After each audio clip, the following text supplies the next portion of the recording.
Alright,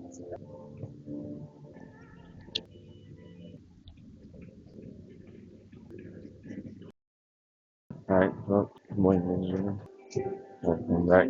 So, we're back, and yeah, even sleeping 1 hour earlier, it's very, very difficult to stay awake. Right now, we're struggling to stay awake, as you can tell. I had to win, I had to use the same champions I fasted, but we're still very sleepy right now. There's nothing to talk about. We're trying to wake up right now, so yeah. Let's see, so sleeping 1 hour early doesn't work for some reason, but we at least tried. Tyler One's stream to 8 hours non-stop. That was definitely interesting, but the thing was that our ranks never actually changed. It's alright. Those turrets are definitely. Well, that's humans. Welcome back. Uh, yeah, gives me to tell you about the prison system in the way.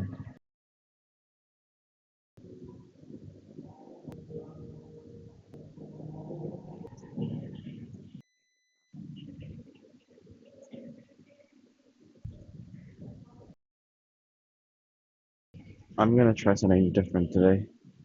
Usually we do sitting, standing, shoulder press, but this time I'm gonna try do standing shoulder press.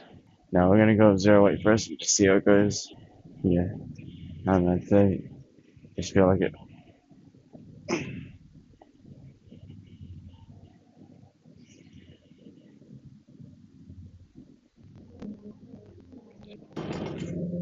Might gets hit. Oh yeah, by the way, the reason why we are staying away is because it is somewhat compromised, so we just gotta do this instead. It is what it is now. Why do I have the mask on still? I don't know. Probably because I'm still half knocked out. There are 20 kgs on each side, so I'm not sure if this is even doable or not.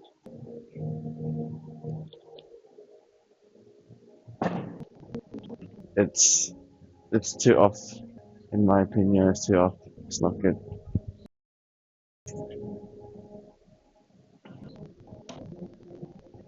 This one's way better than the other two methods. It's just as the only thing is that this thing smells a bit. We've been wiping a lot of the gear recently. I don't know, they all smell really weird. So even the treadmill this morning smelled really weird if I didn't wipe it. But yeah, this machine is pretty good compared to the other one. He's got a same barrier on. But the golden hour here is not too bad either. Now the shoulder press here is so much better than the other one. It is so much better. And I can change the weight easy. And standing shoulder press isn't gonna work for us either because it hits the mic every time. So yeah,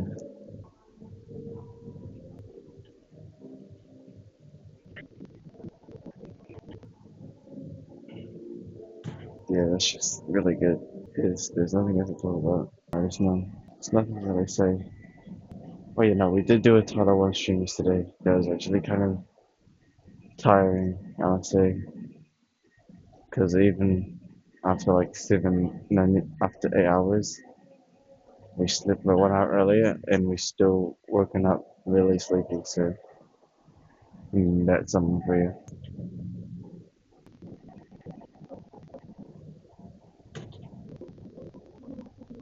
We gotta finish the water.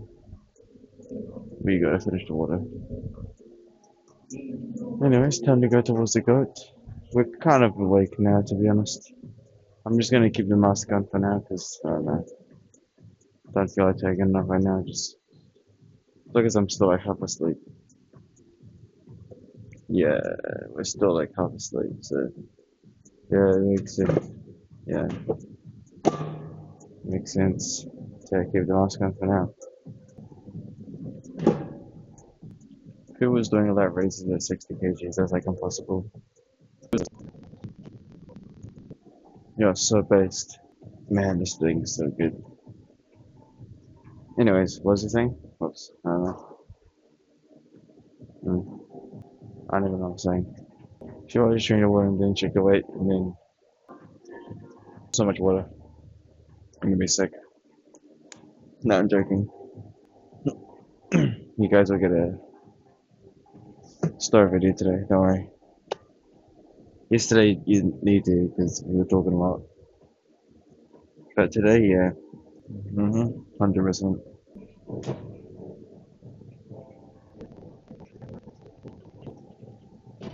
Is there anything else to say? Not really.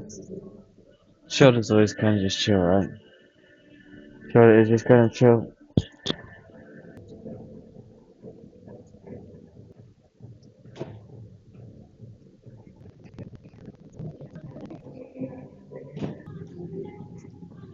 Alright. So is there anything else to talk about? Yeah, we basically just did like a Tyler one stream yesterday. It was pretty interesting. We didn't really get we we didn't really get that many good games. We only got like 4 good games. Yeah, it was pretty bad. If we play quickly, we should be doing a lot better. So yeah, I don't even know if I want to touch Overwatch today or not. I feel like we've gone through all the games I wanted yesterday.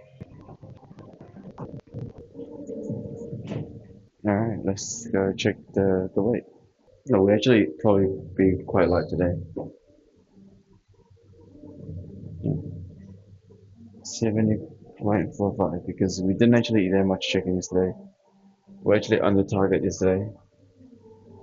70.5. So we're actually missing like 200 grams of chicken breasts. So we didn't actually eat enough chicken. Oh no, we didn't eat enough protein. So we'd say.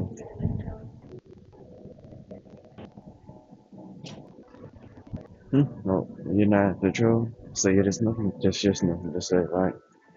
Yesterday we did the okay, I already said that already. But yeah, I can see how Talawan does it. You know what's crazy? Jinxie does it worse. Jeez. Oh my goodness. Do you know Jinxie or XUC? Bro, they do 10 hours plus. They do like 12 hours, man. And I only did 8 yesterday. Like, I only did 8. But they did, but like, the others do like, what? Who the fuck put this here? Yo, who the hell did this? Are they actually retarded? Who in their mind? Okay, whatever. Fixed it, done. For some reason, whoever did that clamp thing made it so you had to take the entire. Shut up. That's whatever. That's what it is. It is what it is.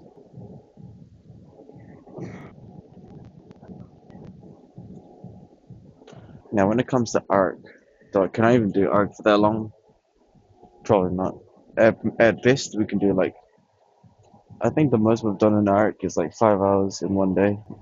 We did evaporation, but yeah.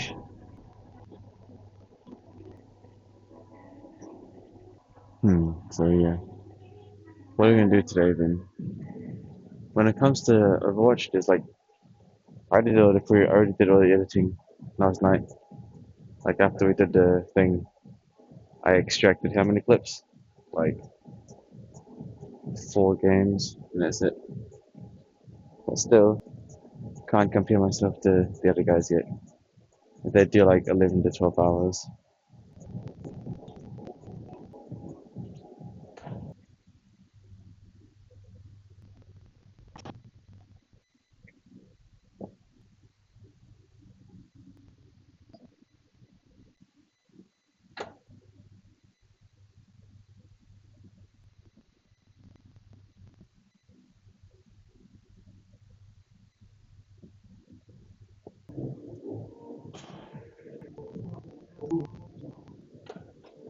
Yeah, so there's nothing else to talk about really. So what is today's thing? I guess we do Arc today. I don't know. I don't really want to. Do I really want to go back to Overwatch? I don't know. Probably not. Playing ranked is not very nice. It depends, right? But we still really can't carry. And what else is there besides that? There's nothing else to say. I guess we'll just do a story video today. Honestly, I don't even know what I'm gonna do today. Do I really want to do? I don't really want to. Nah, we shouldn't do. We shouldn't do Overwatch again today. We already did like 8 hours yesterday, so I guess we were doing a little bit of Arc. I guess our Extinction series needs a bit of attention, so I guess we'll do some of that. and our aberration is also kind of got to explore that as well. And then we'll decide what else we do next. Didn't really talk much today. It is what it is. Literally slept early as well, but I guess that didn't really matter. So yeah, I guess I'll see you guys later. I really gotta do really. I really gotta do a start video today. Sorry. And then I guess yeah, extinction, then aberration, then whatever's next. Do I dare go back to Overwatch today? Do I dare just finish my tank placement? We're gonna be in bronze, but should be right. See you guys next time.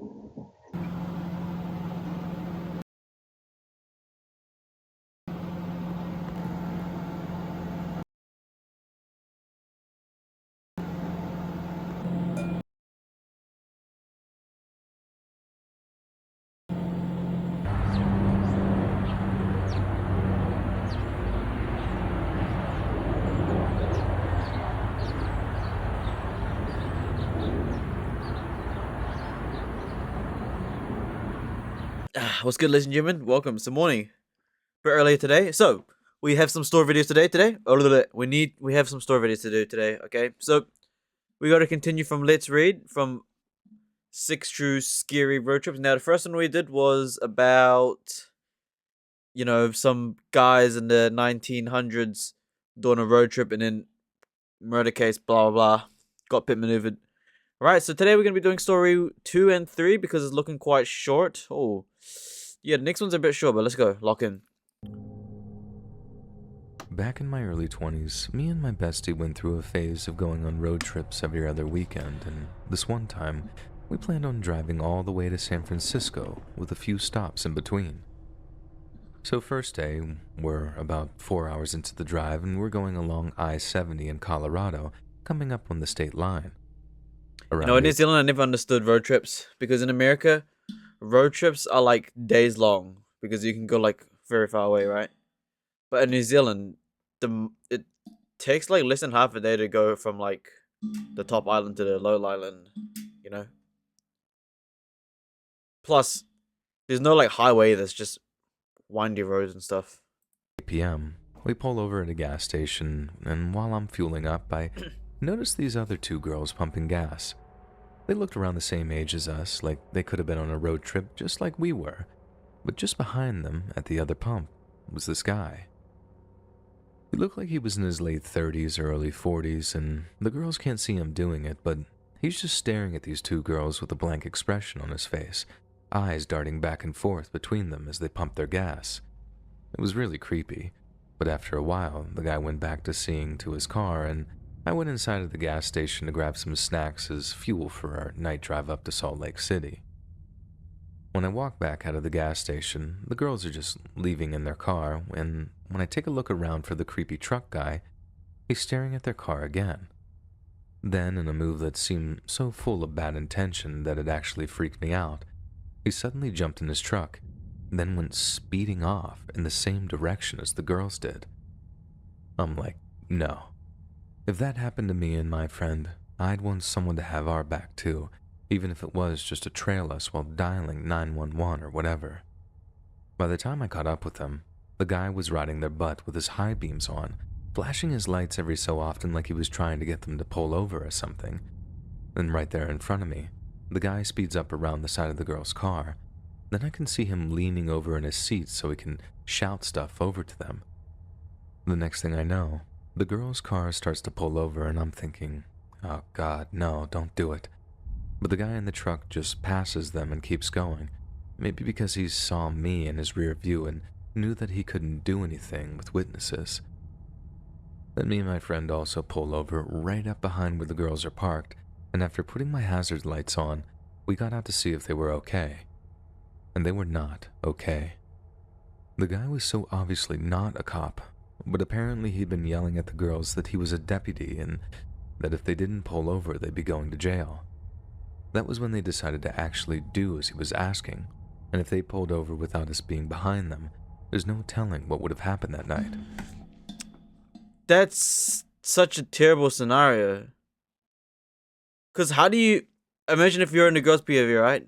How do you know those guys aren't part of the same guy's team? Just saying. Just saying, you know.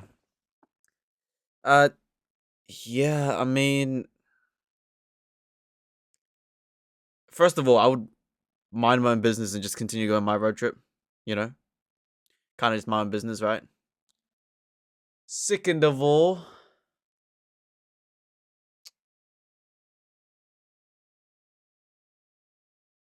natural selection. Honestly, I don't care. Natural selection, whatever. I was gonna I say, think it says everything don't pull over. It's not a police car, but I mean, it's just natural selection at that point, right? Whatever. that the guy Is just what it is. fled once we realized that they weren't alone. He must have known that his little I don't want to listen coffin to the story anymore. It's so bad. Next one. I'm done with that one. I used to go to Arizona State, so whenever I could, I'd drive back to San Diego to see family and friends. It was a solid 5.5 hour drive, but sometimes I'd get so homesick that I drove home on a Friday and be back home late on the Sunday. The point is, I used to spend a lot of time driving at night. So, this one week, my mom calls me with some pretty bad news. My grandpa was sick, like R.I.P. really sick, and had to be rushed to the hospital for treatment. So she wanted to know if I could visit him, with the implication being that it might be my very last chance to see him. The call came at like 11:30 at night, so I quickly packed my bags, told my roommate where I was going and how long I'd be, then started the night drive back to California. A few hours How many hours is it gonna take you to drive there? later, I'm driving through dry, dusty, rural Sorry, I thought. Okay, yo, grandpa in hospital. You wanna come visit him? Yeah, sure. It's only gonna take like 20 minutes to get there, right? To the hospital? Yeah. Oh nah, it's like road trip. It's gonna take like a couple hours to get here. Oh, I mean it's like 11:30. Can't I just visit tomorrow morning? You know, just visit tomorrow morning. You know, it's like I drive in the morning or drive and have to get some sleep. You know what I mean? I mean, if the hospital was like 30 minutes away, yeah, sure. But like, well, he's in the hospital already, chilling. By the time it's like, ain't no rush. You know, you're already like hours away from where I'm at. So why would I go? Nevada when I decided to take one of my usual stops that I take when driving that route. For clarity's sake, it was just an hour or so before the California border, and I'm still very familiar with You have that to go through particular borders as well. stop because I used to perform the same little ritual every time I was getting ready to enter California. Since I was often driving alone a lot in Arizona, I used to conceal carry, and at the time, I had my extended permit which allowed concealed through several states, except of course, California. So, I park my car and I start disassembling and putting away my gun to be in compliance with Cali gun laws. When I'm done doing that, I step out to go to the restroom and grab some coffee before I go out on the road again. What I didn't know was that someone had managed to get close to my truck and was hiding along the passenger side. How? When I walked past them, whoever it was grabbed me from behind, and I let out the loudest, most blood-curdling scream I could possibly muster. Kind of to alert anyone nearby, but mainly because I realized there was basically no one else around to see what was going on. I did all I could. I fought and tried to buck the guy off of me, but I wasn't doing very well. I tried kicking back at him, but he countered by lifting me off the ground where I couldn't get him. Then I tried to break through the grip his arms had on me, but that just made him bend me over with him still behind me. I'm not sure how long I was screaming and fighting, but when I heard tires screech, my fear ramped up like 1,000 times. I figured the guy had a partner, that I was about to be tossed into the back of a truck or something, and I'd never be seen again. In reality, it was a Toyota Corolla full of local teenagers. God knows why they were at that gas station so late, but I thank God that they were, because I think they literally saved my life that night. The teens jumped out and ran towards us, and the guy who grabbed me took off. 2 of the kids chased him through the desert beyond the gas station on foot, and the driver and the other kid made sure I was all right. They waited with me until the cops arrived and I could tell them what happened, even brought me a cup of coffee and let me bum a smoke. I didn't even smoke, I just felt like I needed one to calm myself down. For years afterwards, I used to send each of these guys thank you texts on the anniversary of my near miss. And if I hadn't lost the phone their numbers were saved on, I'd still do it. Because as much as those kids decided to be heroes that night, there are just as many people in the world who would have turned a blind eye and pretended they didn't see it. And I thank God that it wasn't one of those kinds of people who just so happened to pull into the parking lot when I needed them most. Again, such a short story. It's what? So you're a girl that likes to drive alone at night. I mean, at least you got a gun, but then you decide.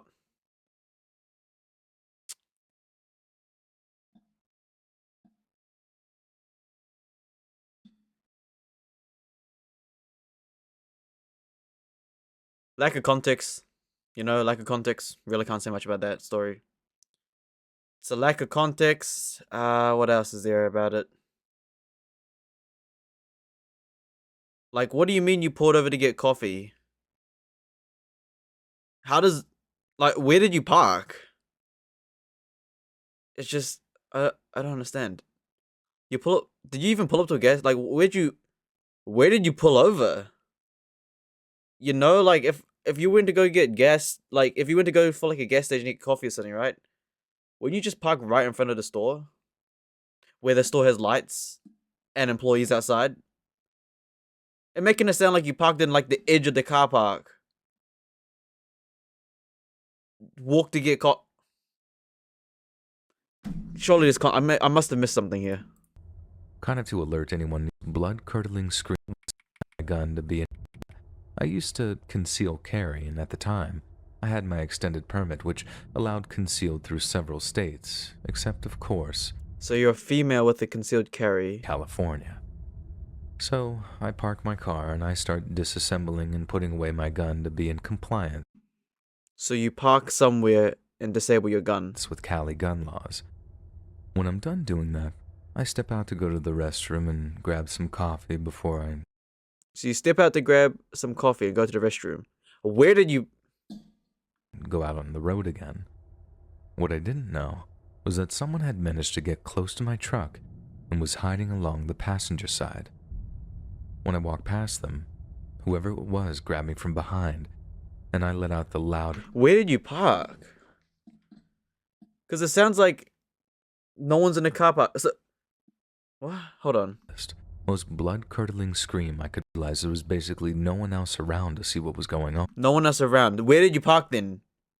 It sounds like you parked in the middle of nowhere. Like, oh yeah, let's go get coffee and go to the bathroom. Where's the coffee and bathroom?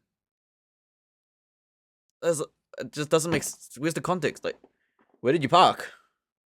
I mean, sure, you disabled your gun and now you're gonna go get coffee in the restroom, right? Where is the restroom?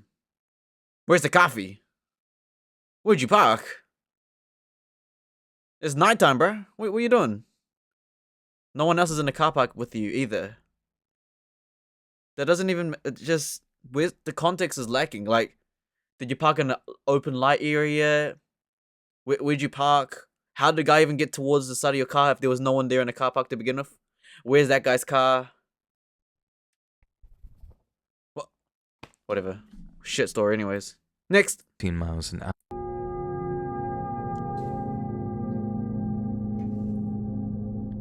Also, why do you need to drive at night if you're a girl? To visit your grandpa in hospital, right? But he's like 2 hours, he's like hours away. So you might as well just visit in the morning with your family. You know? It's like, sure, I get, grandpa in the hospital, right? But like, it's nighttime, you're a female. Why don't you just visit the whole family? It takes you hours to get there anyways. You might as well just take a road trip with the whole family. I was once driving down these narrow dirt roads in the middle of nowhere, and it was pouring rain in the dead of night. The rain and the roads were so bad that I was slowing down to 15 miles an hour sometimes and couldn't see any of the signs, and this was before GPS. At one point, I had a... No GPS, can't relate. I'm always with GPS, bro. You ain't catch me anywhere without a GPS. pull over to the side of the road to try and see the sign to see if I was going in the right direction. How would you know if you're going in the right direction anyways?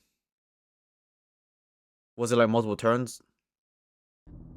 I didn't get out due to the rain, so I was craning my neck forward to try and make out where I was when suddenly the passenger door opened and a complete stranger started trying to climb into my car.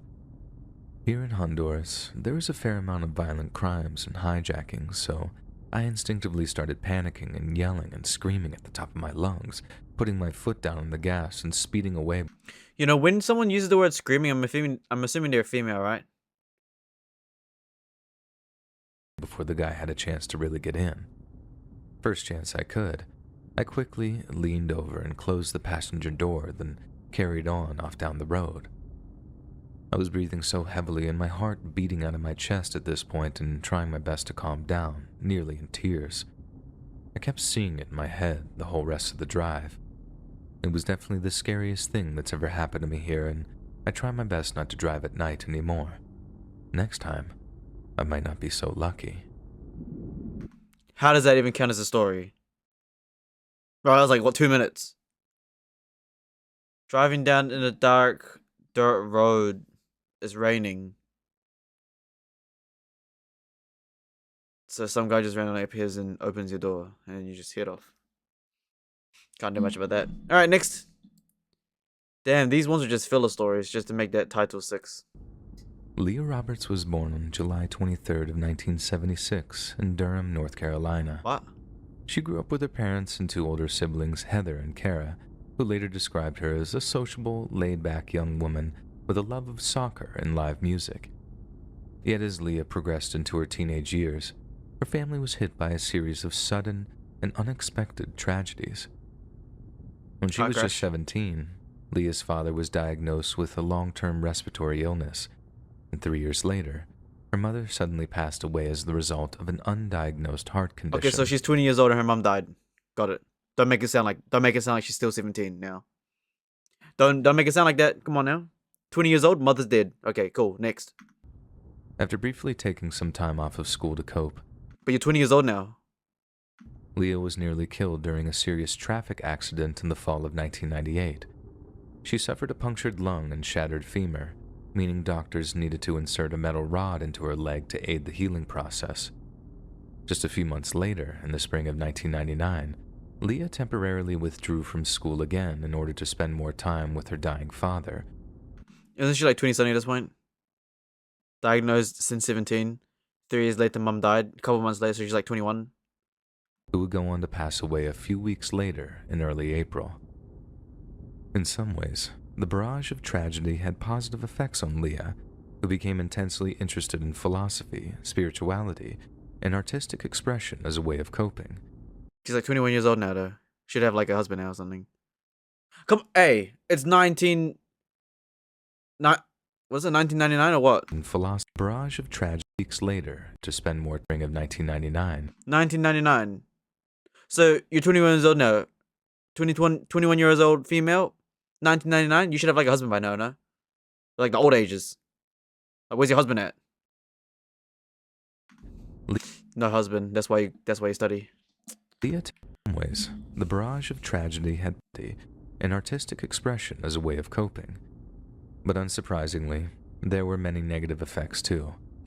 Again, 1999, you're a 21-year-old female. You should have like a husband by now, right? No? Isn't that like the old age? 1999, no mother devices, should have like married your high school sweetheart by now or something. But you're 21 years old now, so you should be in like university. Already with like 3 kids, no? 1999, is that when World War happened? I don't know, I'm terrible at history. Schoolwork and dropped out of college in the early 2000s, just months before she was due to graduate with a degree in Spanish and anthropology. Of course. Degree in Spanish? What can you do with a Spanish degree? Of course you dropped out.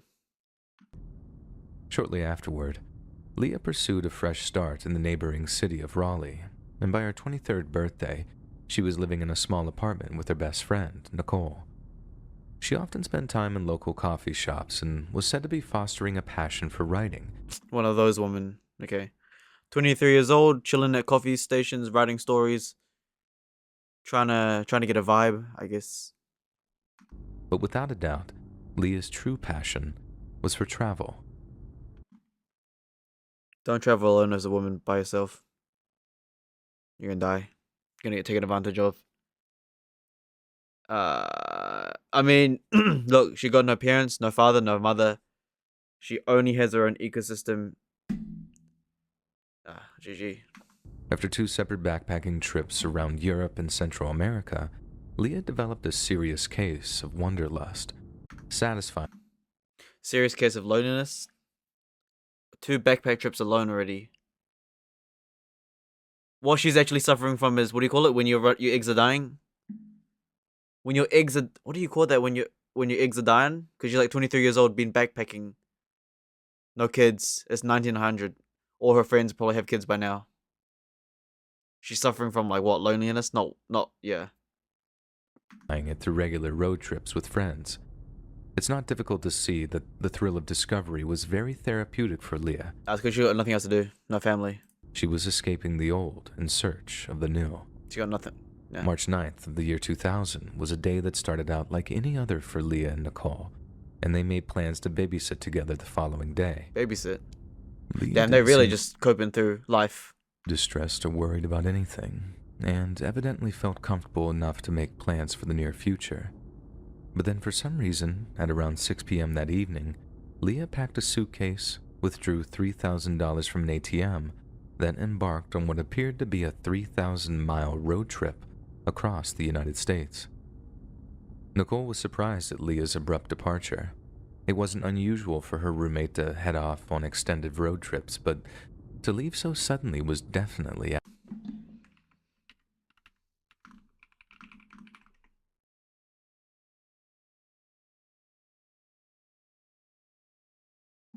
How much is 4,800 kilometers?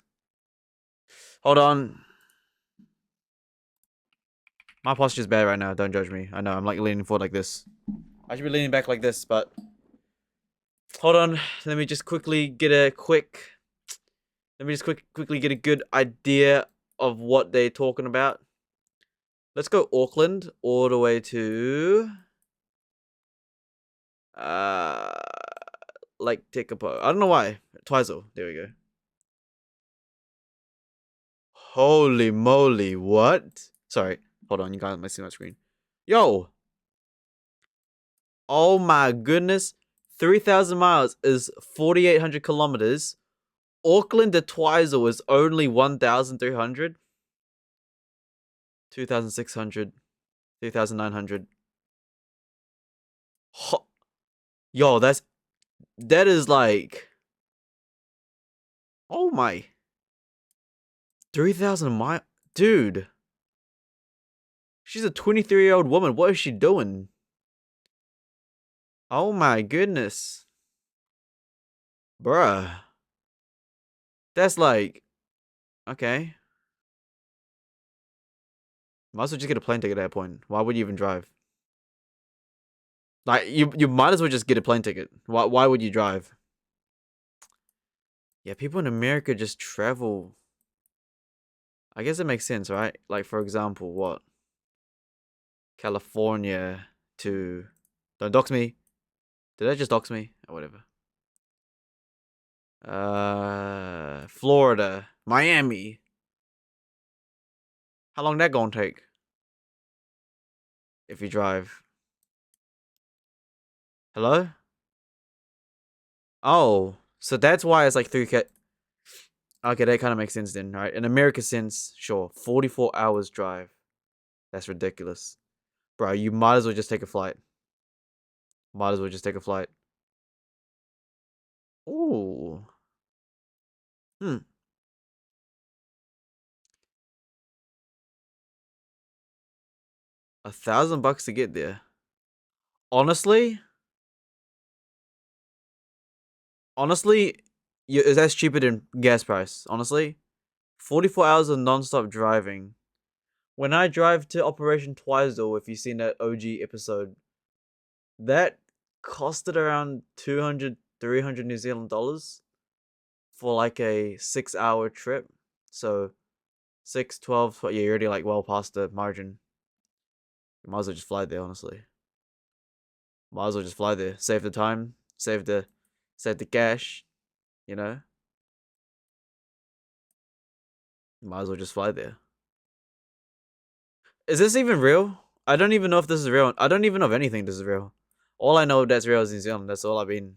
I'm like Truman Show trapped. Like you could plant a dome on New Zealand. I'm like, I'm just chilling here. Just plant a dome there. You know? Yeah. Matter of fact, yeah, I literally just put a bubble over this entire thing and I'm just here chilling. I'm just being chilling here, right? Maybe one day we'll go to like Japan and China. But every time when I think about we should go somewhere, I just feel like Truman Show planning out. I feel like, you know, Truman planning for Fiji. You know, I just feel like that. Every time when I'm thinking about the map, we're moving to Fiji. Nah, whatever. Who cares? Anyways, sorry, distracted. Out of character. After failing to make contact with How her long is for the story? Oh shit, we'll be here for like 10 minutes. GG. 3 days, Nicole contacted Leah's sister, Kara, to ask if she knew where she was. A concerned Kara then joined Nicole in searching Leah's bedroom for any clue to where she'd gone, and it was then that they found an envelope containing cash and a handwritten note. Dated March 9th, the note read, "Dear Nicole, this is to cover bills for while I'm gone. Remember, everyone is together in thoughts and prayers, and time passes quickly. Have faith in me, yourself. Help Shep with Easter at Lotta House for fun for the children. Give Peter my laptop. Give everyone my love. See you soon. Tell Kara don't worry, even though she will. Cookies in the freezer. Love, Leah." Underneath the main body of text was a few scribble addendums, some of which read, "I'm not going to take my own life. I'm the opposite. Remember Jack Kerouac? I'm on the road." This was a reference to one of Leah's favorite authors, Jack Kerouac, who'd authored a book named On the Road, which detailed his road trips across the United States. The reference further convinced Leah's loved ones that she simply departed on an impromptu road trip, an opinion shared by a friend named Janine Quiller. Janine had met Leah on a visit to her favorite coffee shop, and the pair had bonded over their love of Jack Kerouac's writing. Recalling the last conversation that they had, Janine didn't remember Leah acting unusual, but she did note that Leah had mentioned a desire to visit Desolation Peak in rural Whatcom County, Washington, a place mentioned in Jack Kerouac's autobiography, Dharma Bums. Kara gave the search a head start by revealing that she had power of attorney over her sister, a precaution she'd taken while Leah was backpacking around Costa Rica. This meant she could access Leah's bank records, then use any ATM transactions to paint a picture of her movements. It seemed that Leah was working her way west, and after starting in Raleigh, North Carolina, she made her way to California before her route turned north into Oregon and Washington. It seemed Leah did indeed have Desolation Park in mind, and having already mentioned this to Janine Quiller, the cohesive thinking Leah displayed encouraged those who were concerned for her. Yet Nicole and Kara still found Leah's sudden departure to be deeply worrying, and were still desperate to see her safe return. 9 days after Leah went missing, during the early afternoon of March 19th... You can't say she went missing, though. She literally wrote a note saying she'd gone to a road trip. What do you mean by she went missing? Sure, she didn't tell anyone, but this is what it is, right? What can you do about it, right? She just went for a trip, you know? Just went to a trip. No issue, right? I mean, of course, the one context is that she's a female. So obviously that's a lot more stupider, but if it was like a guy, I'd be like, "Oh, yo, where's Jack at? He went on a road trip, bro. Oh yeah? He didn't tell us though. Now he wrote a note, see, look, boom, note. I'm going on a road trip. See you guys later. I bet. I hope he makes it alive and all good, sir. Yeah, chill. He just went on a road trip. He just went on an adventure. All goods.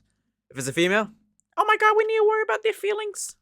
Oh no, she has like a mental disability. Oh my goodness, I'm so worried. We should check the bank records. We should check the bank records to see if she's doing well, you know. If it's a guy, bro, good luck, bro. Yeah, have a good road trip, bro. All right, off you go. You know, ain't nobody care. Nobody stopping you. I drank a lot of water. I drank this huge cup of coffee, so that's why I'm going crazy. All right, lock in. Lionel Packett and his girlfriend were jogging through the Mount Baker Snoqualmie National Forest. What? Lionel Packett missing, and were still desperate to see her safe return. 9 days after Leah went missing, during the early afternoon of March 19th, a man named Lionel Packett and his girlfriend were jogging through the Mount Baker Snoqualmie National Forest in Whatcom County. At some point in their run, Lionel noticed an article of clothing hanging from a tree, and on further inspection, he discovered a white vehicle at the bottom of a roadside embankment. The 1993 Jeep Cherokee was heavily damaged and was surrounded by a haphazard collection of clothing and other personal belongings. Several blankets were draped over the windows as if someone had been camping inside the car, but it was abandoned at the time of Lionel's arrival. Based on the amount of damage, law enforcement believed that the Jeep had been moving at about 30 to 40 miles per hour when it crashed into the embankment and flipped over several times.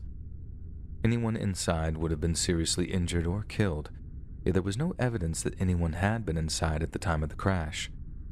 There were no traces of hair or blood, the seatbelt was not strained, and no sign that anyone had struck their head against the wheel or windshield, all details which gave hope to those who wished to see Leah's safe return. Following the discovery of Leah's Jeep, 2 full search and rescue teams combed the surrounding area using dogs and a helicopter, but were unable to find a single trace of their missing person. A search of the Jeep revealed $2,500 tucked in a pair of Leah's jeans, along with various empty food containers and plastic bottles. Yet the search turned up 2 items which Leah's loved ones found very concerning. I mean, it is, what, 2000 now, right?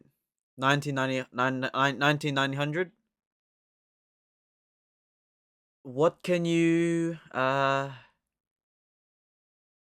mobile phones in that point, so really it's just, yeah, it just is what it is, right? You ain't got no control in that situation if you're a family member. It's just like, okay. So they found her car, crashed. So they got 2 search parties already, wow. The first was an ornate wooden box containing a ticket for a showing of the movie American Beauty. Such a simple item having such a decorative container indicates that the ticket was of significant sentimental value to Leah. But why would she bring it with her on her cross-country road trip? I don't know. The second item of concern in Leah's Jeep was her mother's wedding ring. Nicole described the ring as being nothing short of sacred to Leah, and again, it's not clear why she had chosen to bring it along, but its presence in her Jeep was something that investigators found deeply disconcerting. Given that Leah's vehicle was so close to the road, it was highly unlikely that she'd wandered off into the woods, and investigators suspected that she'd managed to hitchhike in pursuit of assistance. This theory was backed up by the fact that there were several reported sightings of Leah throughout the state of Washington in the days following her disappearance. One man claimed to have seen a young woman matching Leah's description at a Texaco gas station in Everett, about 70 miles south of where her Jeep was abandoned. The man claimed Leah was visibly disoriented and that she had no idea who she was or where she lived. The man offered Leah help, but she refused it, then disappeared from view. She got kidnapped by some kind of group. Now she's going to be a servant to that group. She's a slave to someone now. GG. Yeah, makes sense. Probably felt lonely all her life, so she's like, oh, she got kidnapped by some kind of dodgy group, and the group's like, I'm gonna claim you now. And she's like, oh, I got nothing else better to do. I don't know. Drugs. It's a bit over now, isn't it? On March 21st, Nicole and Kara traveled up to Washington State to look for their sister. They were unsuccessful in finding her, but managed to raise enough awareness of Leah's disappearance that a man ended up reaching out to Nicole and... So, the police party did a search and just didn't give a shit anymore. Why are the 2 sisters looking now? Isn't this in the hands of the police? What happened? 2 search parties? Yeah, nah, we can't find her. Oh, there are reports that she was at a gas station. Oh, great. We should send like an officer to go pick her up. Nah, not the police problem anymore. Not our problem anymore. Nah. She was spotted alive? Okay, that's all we need to know. Be free. Police don't give a shit. So why do we? Somebody explain that to me. Y'all sent 2 search parties look for this woman? Oh, she's not here. Oh, she was spotted over there. Nah, let's not send any police officers to go pick her up. Let's just let her wander off again. Hello? What? That doesn't even make sense. Where the police at? You were literally searching for her, and then someone said somebody said that they spotted her at a gas station looking disoriented. So why didn't you go send a police officer to go pick her up and ask her, you're in a car crash, where you at? No police no one care? Yeah, we saw her at a gas station. Nah, she gone now though. You're not gonna bother searching for her? Excuse me. Gas station security camera. Can we quickly have a look at how she even got there and where she go? Oh no, okay, whatever. Where's the police prison? Someone explain that to me. Where the police prison's at? Why are the sisters looking for her now? Where's the police at? Let me guess. Because she committed no crimes. I bet if it was like found one small amount of drugs in the car, they would have tracked her down. Where's the police at? That kind of annoys me. I'm not gonna lie. It's like, Kara in relation to their search.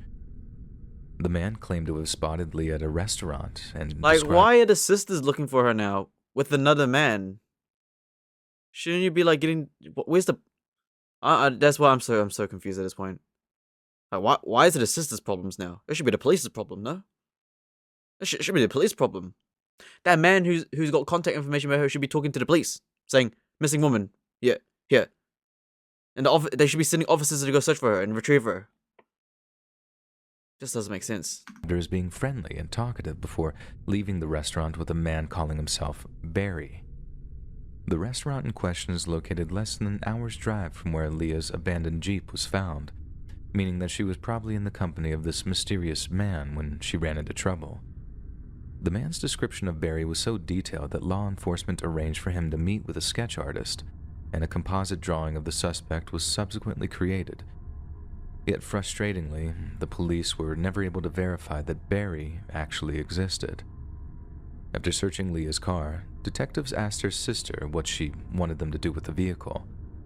Kara told them to keep it, hoping that technological advances might someday glean more evidence from it. The decision paid off back in 2006 when two detectives reviewing the case realized that the Jeep had not been searched as thoroughly as they previously thought. Although the interior had been processed for blood, hair, and fibers, no one had thought to explore underneath the hood of the car for any evidence. When they opened up the hood, they found that someone had messed with the engine so that a person could turn on the ignition, push a switch, and cause the Jeep to accelerate into the embankment on its own without anyone actually being present inside the vehicle. On top of that, the police also found a set of unidentified fingerprints under the hood of the car, fingerprints that could well have belonged to the man calling himself Barry. Barry was discovered to have previously served as a mechanic in the U.S. military, and it's reasonable to assume that he was capable of engine tampering. Yet after tracking the man down and securing a copy of his fingerprints, investigators were amazed to find that they didn't match those on the Jeep. Barry has since claimed to be completely innocent of any wrongdoing, and merely bumped into Leah at the restaurant. He mentioned her talking a lot about Jack Kerouac, but otherwise seemed in perfectly high spirits as she climbed into her Jeep and drove out of the parking lot. Barry insisted that this was the final time he saw Leah, and was devastated to hear that such a charming young woman had disappeared. But given that he was one of the last people Leah interacted with before her disappearance, Barry has never been completely eliminated as a potential suspect. Yet there's one school of thought which purports a very curious theory indeed, one which revolves around the idea that Leah had tried to fake her own death. The nature of the tampering which occurred on Leah's engine leads us to believe that someone wanted to move Leah's Jeep without actually being inside of it. Then, since the Jeep was sent crashing down a steep embankment, it's safe to say that whoever was responsible wanted people to believe that there was a driver inside. Again, she went on a solo road trip as a female. Like, what do you expect? At the time of the crash. This means that Leah hired someone capable of rigging her car's engine, and that Barry might well be involved in a secretive underground group who offered to help a person to disappear in exchange for cash. This would explain why Leah had made so many ATM stops on her way to Washington, but again, it's never been something investigators have been able to confirm. The fact remains that more than 20 years after she disappeared, we're still no closer to learning the truth behind Leah's 20 disappearance. years? Yeah, police gave up on her. Makes sense, to be honest. Even I would have given up on her. 23-year-old female. Car crash. No university degree. Car crash. It's like 1900. Who cares? Nah. Whatever. 9/11. Boom. Oh no. Sorry. Is that? Oh god. I'm gonna get cancelled for that. Joking. I don't care. When was 9/11? 9/11 date attack. 2001. I was right. I told you I was right. Oh, woman lost.